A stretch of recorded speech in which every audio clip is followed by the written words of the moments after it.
Selamat malam, salam sejahtera. Bolehkah saya sebut hore, hore, hore, yahu, yahu, yaho? Ada mungkin orang yang mungkin geram apabila kita bersorak satu kemenangan buat Anwar Ibrahim. Kali ini apa yang berlaku? Anak ketua PAS Perak akhirnya tarik balik kenyataan terhadap Anwar Ibrahim. Kalau baru-baru ini ada seorang yang telah pun membuat permohonan maaf terhadap Anwar Ibrahim atas tindakan beliau memfitnah Anwar Ibrahim, dan kes itu tidak mahu diteruskan di mahkamah, dan beliau telah mengaku memfitnah Anwar Ibrahim, dan beliau telah pun membuat permohonan maaf secara terbuka tanpa syarat. Beliau kini mengaku bahawa beliau memang sah telah pun memfitnah Anwar berkaitan dengan tindakan Anwar kononnya didakwa menyokong aktiviti LGBT di Malaysia. Beliau telah memohon maaf. Kali ini, anak ketua PAS Perak pula akhirnya menarik balik kenyataan terhadap Anwar Ibrahim. Kira-kira seminggu selepas mendakwa, bapanya memohon maaf kepada Anwar Ibrahim demi menjaga nama baik Perdana Menteri Muhammad Rifat Razman akhirnya menarik balik kenyataan tersebut. Anak kepada pesuruh Jaya PAS Perak itu juga dipercayai memadam hampir semua hantaran yang dibuat dalam akaun Facebooknya. Persoalannya kenapa? Takut kena saman kah?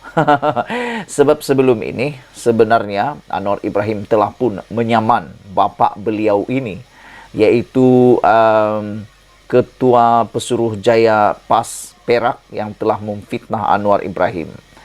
Tetapi beliau telah pun memohon maaf secara terbuka kepada Anwar Ibrahim. Tetapi selepas beberapa jam, beberapa hari beliau memohon maaf, anak beliau pula telah mengeluarkan kenyataan yang mana berkaitan dengan isu saman tersebut, dan beliau mengatakan bapaknya memohon maaf kepada Anwar Ibrahim demi menjaga nama baik Perdana Menteri Anwar Ibrahim semata-mata. Jadi akhirnya beliau mungkin sedar diri, beliau mungkin telah mula menjadi gelisah. Akhirnya beliau menarik balik kenyataan tersebut. Dan yang lebih menarik, hampir semua hantaran yang dibuatnya di Facebook dipercayai telah memadamkannya. Beliau telah memadamkannya semua, hampir semua.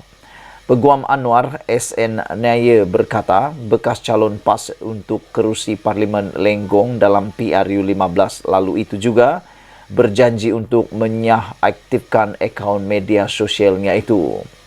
Pada 9 Februari lalu, Razman Zakaria mengemukakan permohonan maaf kepada Anwar Ibrahim ekoran dakwaannya terhadap Perdana Menteri dengan aktiviti LGBT. Kira-kira 4 bulan sebelum itu, Razman memberitahu dalam sidang media dia tidak akan mengemukakan permohonan maaf kepada Anwar kerana nilai saman RM5 juta yang dikemukakan Anwar adalah kecil berbanding akidah umat Islam yang didakwa mahu dipertahankan adun Gunung Semenggol berkenan. Tidak lama kemudian, untuk membela Razman, Rifaat didapati memberi komen di Facebook mendakwa bapanya itu mengemukakan permohonan maaf demi menjaga nama baik Perdana Menteri. Kalau nak panjang kes, lagi banyak pekung dibuka sebab Anwar ada kes yang sudah disabitkan bersalah dan dijatuhkan hukuman.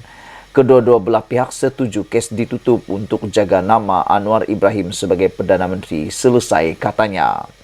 Kata Nair, merujuk kepada laporan Malaysia Kini bertarikh 10 Februari lalu, Rifaat telah menarik balik kenyataannya dan dimaklumkan melalui peguam Razman. Dia telah memadam semua hantaran berkaitan di Facebook dan juga menyaktifkan akaun Facebooknya setakat semalam. Perdana Menteri mengarahkan agar tindakan undang-undang berkaitan perkara itu diselesaikan, katanya. Kadang-kadang ada penganalisis politik menyatakan, terutamanya orang-orang yang mengikuti dan menyokong Anwar Ibrahim, kadang-kadang mereka berkata, dan saya pun kadang-kadang saya terfikir, Anwar Ibrahim ini betapa baik dan mulianya hati beliau. Bukan kerana saya taksub dengan Anwar Ibrahim, tidak. Tapi kadang-kadang saya terfikir betapa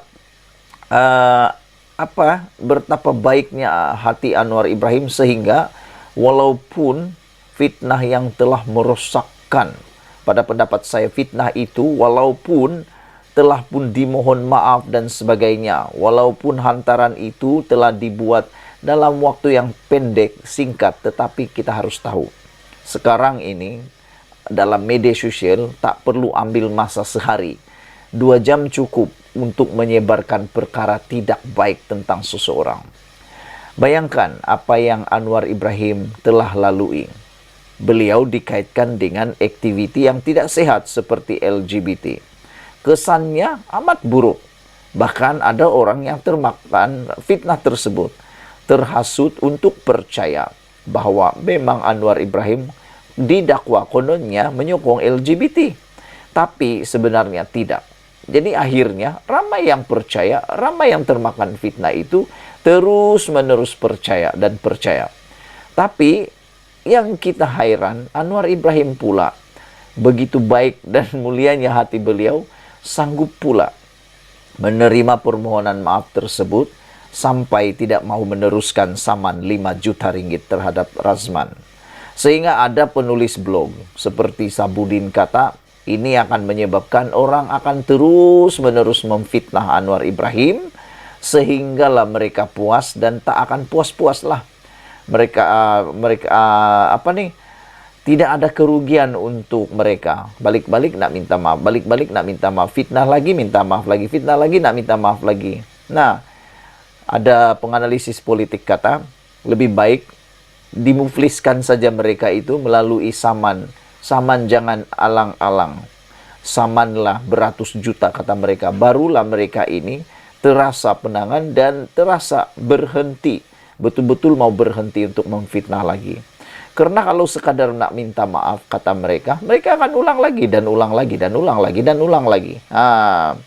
Jadi lebih baik teruskan saja menurut mereka. Namun demikian, apa yang kita sanjung, apa yang kita selut tabik spring kepada Anwar Ibrahim, Perdana Menteri kita, ialah apabila Anwar Ibrahim mengarahkan peguam beliau untuk menyelesaikan tindakan undang-undang berkaitan, diselesaikan dengan segera dan tidak mahu pula beliau meneruskan lagi. Tapi itulah saya heran, ramai orang tidak dapat melihat sisi itu. Yang mereka lihat adalah fitnah yang diberikan, ditaburkan itu. Jadi hari ini dimuktamadkan sekali lagi kalau bapaknya sudah mohon maaf, sekarang anaknya pula menarik balik kenyataan terhadap Anwar Ibrahim. Sebelum kita berpisah, sila tinggalkan komen Anda, tekan butang subscribe, share video ini. Kita jumpa lagi, Malaysia kita punya, kita jaga sama-sama cintai Malaysiaku. Bye-bye.